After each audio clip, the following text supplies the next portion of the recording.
Hello, everybody. Dave Neal here, stand-up comic and host of Bachelor Nation News. And happy Friday. Happy Friday. It's Friday, Friday, Friday. Let's get into it. Happy Veterans Day. It's also Veterans Day. We've got Katie Thurston on a YouTube video on her channel discussing texting her ex and also her age range for guys she would date. A 23-year-old's trying to date her. She's turning 32. Hey, age is but a number, amongst consensual adults.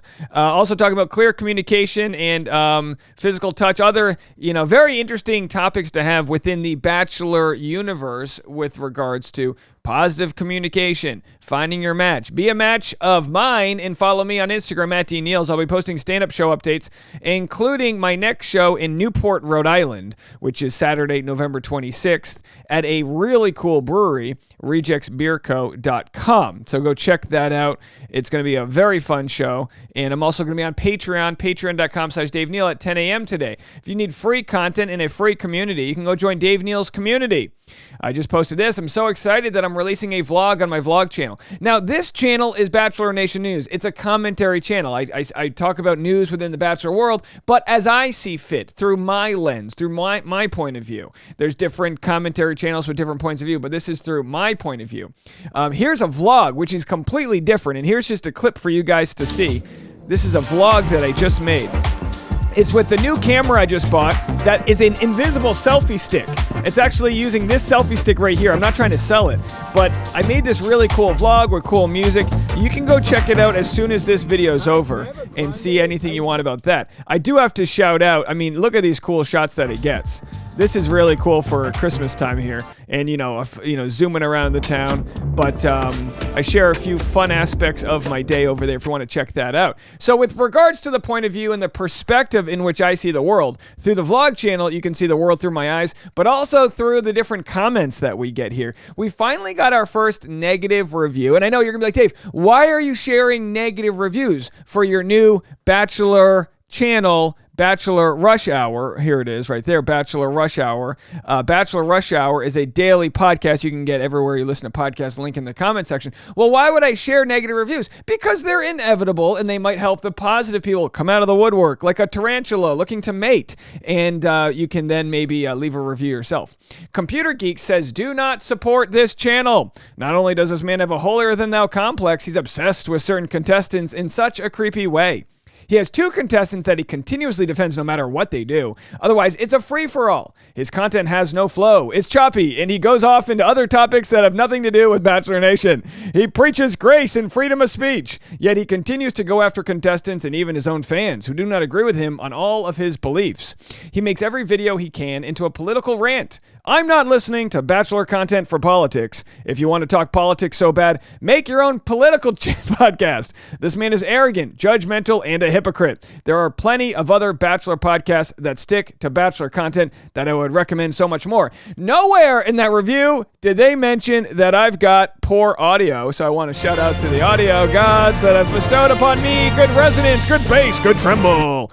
All right, look, hey, this is going to exist. This is the podcasting world. You'll get 324 great ratings and a couple 1-stars. That's it, folks. You either love something or you hate it. We're here for the love. We're here for share and joy. All my political beliefs, all of them, are about championing the less fortunate, the less privileged that are out there. All of them. Try me on that. So if anyone has a problem with me thinking billionaires make too much money and that certain purity culture aspects of the world don't need to be bestowed upon others, if that's an issue, hey, you're right. There are other channels you can go check out that don't dive into it at all. All right, but anyway, let's get into this video. And I know yesterday people left a comment, Dave, you talked about spiders for 5 minutes straight. Look, I gotta do me, boo.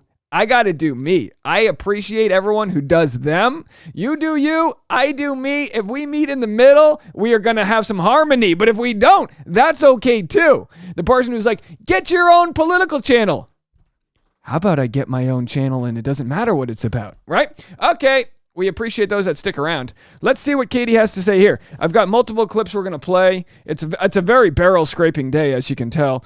I spent all this time this morning getting my vlog channel going. All right, so she mentions dating younger. So she was approached by a guy almost a decade younger than her. About that. Wait, did we end on your green, like your actual green flag?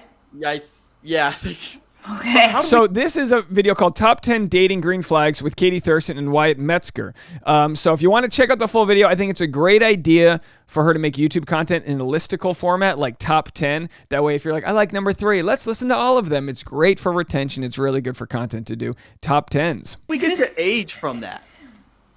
We're dropping what? Yeah, 99. That's how. Yep. All right, back to you. You're number 7. Wait, I do have a quick question for you. Yeah.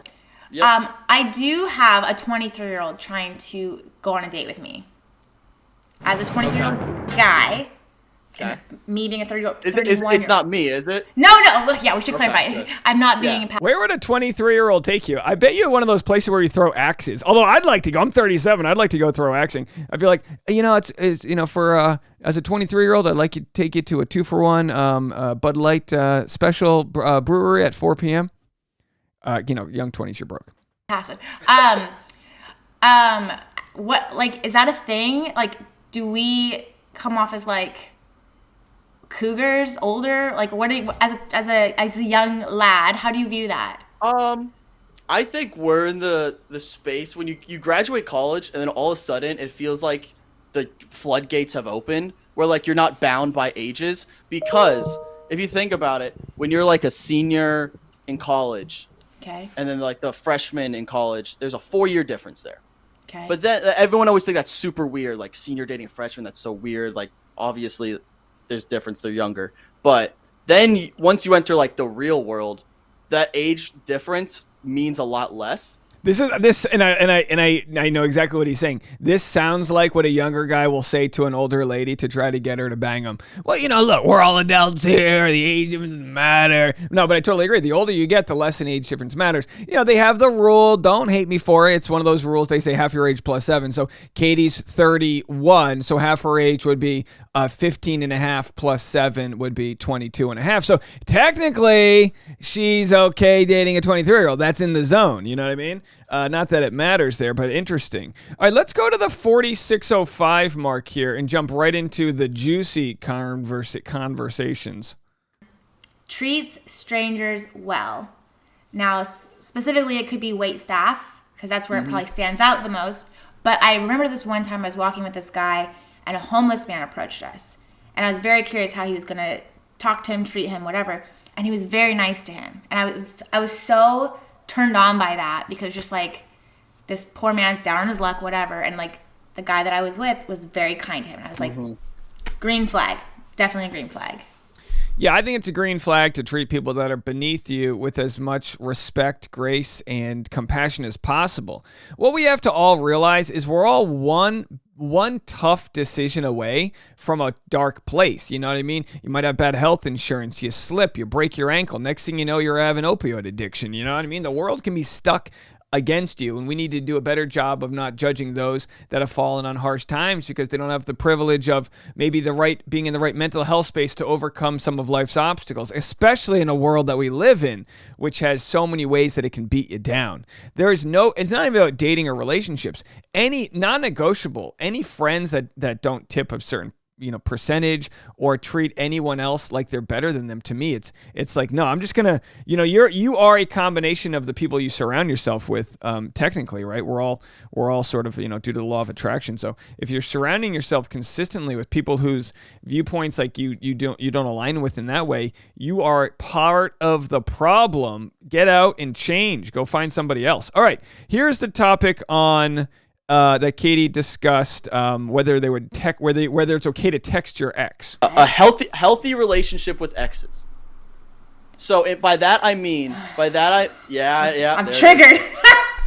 So by that I mean, they're not just constantly like bashing, have nothing good to say about them. Like you dated, like there was something you saw there initially that they were a good enough person, had enough value that you thought there was a connection there. Obviously, shit can hit the fan real quick.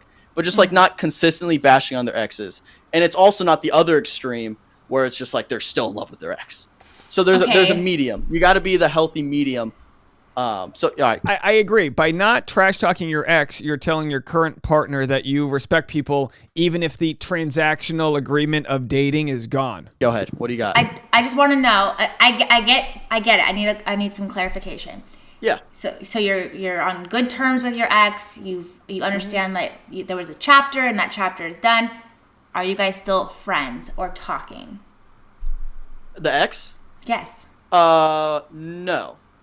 Okay. No, I would say I think the best happy medium is like, at least in my case, like you talk like highly of them and you talk good about them to other people, but you're not like, there's not like an active line of communication. Maybe it's like occasional, like, hey, happy birthday, hope you're doing well, send, done, that's it. I mean, People have a problem with the happy birthday text. Because what's the point? What's the point? Because like, you still like, you care about them in the sense where like, that they were alive, like I'm happy birthday, and then talk to you next year. Because there was a point in your life where like you cared about them a lot, and you wanted. She's not buying it. So you can tell that you can tell that Katie's fought with a boyfriend. Hey, why are you texting Samantha? Oh, we used to bang in college. It was her birthday. I thought I'd say happy birthday. Why?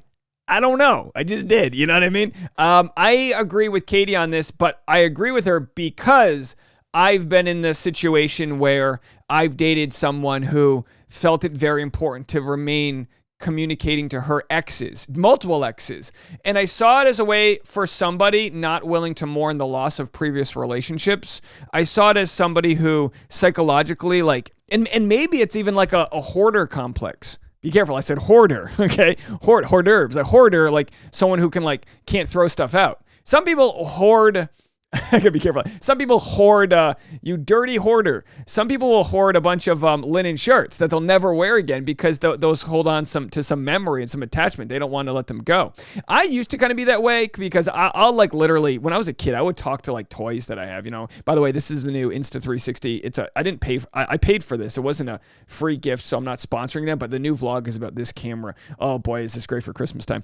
All right, anyway, so my point being is that some people hoard relationships where they're not willing to mourn that the relationship's over, and it's probably good to do a hard disconnect from your past relationships if they're over. I think that's a good idea. So? This is interesting because almost everyone, all girls have had the same reaction when I say that. Because there's no point, like, if you guys aren't actively friends, which I was already on your side for that, you're like, there's no communication anymore. Love that. Love healthy boundaries and closure and moving on with your life.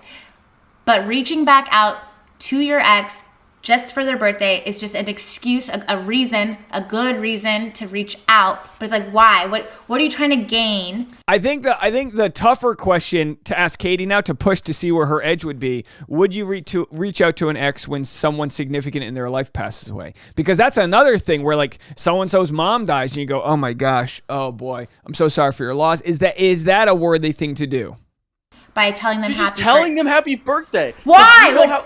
Because it feels good when people recognize your birthday. Okay, I sure hope she has enough friends and family actively in her life who are wishing her happy birthday. She doesn't need to hear from you. She doesn't need to hear from you anymore. True. He goes, okay, true. Oh, she'd make a good lawyer. Just cross-examining. Why did you text her? I don't know. It was her birthday. Do better. Anyway, look, I think this is a good avenue for Katie's YouTube channel to go down, sort of like a battle of the sexes debates, because I think we live in, and again, obviously, it's not that all men think a certain way or all women think a certain way, but when you have a man versus woman conversation, a lot of times you'll get some like United Nations style, where you'll have one person defending their group versus the other, and of course it's not always as easy as that. Now, I just texted Katie because I wanted to know about the 23-year-old. I asked her, I don't know what she's going to say because I just got this back. I asked her what her window is for guys she would date to marry versus guys that she would just be casual with. Let's have a listen. Dave, I'm at an age where I don't need to find a man for pleasure. Therefore, the age range of someone I would have sex with is pretty dang close to someone I would marry. Okay. So the age range of marriage, we're looking like, honestly, I would prefer them to be older than me at this point. I'm done with these younger guys. I would say age 30 to 40 feels like a pretty safe decade. Now, in terms of hooking up, maybe as young as 25, But let's be honest, I feel like a lot of these boys don't know what they're doing yet. And I don't want to waste my time. I'm trying to get off. Let's be real. And if I want to do that, I can do that by myself now. I don't need them. Breaking news. But maybe these younger guys are willing to really put in the effort. They want to impress. They know I'm a cougar maybe in their eyes. So they're like, I gotta really put in the effort. I've never hooked up with a younger guy, like especially a significantly younger guy. But I have heard that they really, really put in the work to make sure that they stand out. All right, very union-based. She's like, these young guys put in the work. They know how to show up on time. They get free health care. They're still on their mom's insurance plan. You know, when you're an older guy, your neck can get sore. You got a lower back problem. You're 24. You got free health insurance. You got the world in front of you. You haven't paid off your student loan debt. All right. So anyway, very fascinating live update that we have right there from Katie Thurston and what she's looking for. All right, gentlemen, 30s to 40s. She said that's a good decade. All right. But hey, maybe Mr. Right is 25. Who knows? But again, I think John, her last boyfriend, was younger, so maybe go older. I don't know. Maybe go older. But all right, folks, that's it from this video. We're barrel scraping all day long. I got more content coming your way. Also, right after this, don't forget to subscribe and follow and download and rate and review Bachelor Rush Hour. Link in the comment section for that. And right after this video, click right here and go check out my vlog. I'd appreciate all of your support. Leave a comment over there. Bye, everybody.